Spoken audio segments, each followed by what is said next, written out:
RV नाका, Wardha RV नाका ते कराला रोडचे हे जे काम झालेले आहे, याचे ठेकेदार जे आहे त्यांचं नाव आहे मायानंद तिवारी.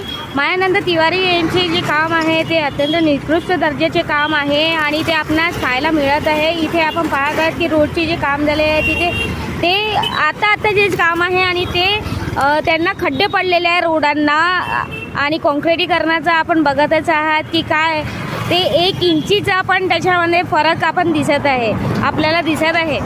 इथे येण्या जाण्याची जी वाहने आहे ती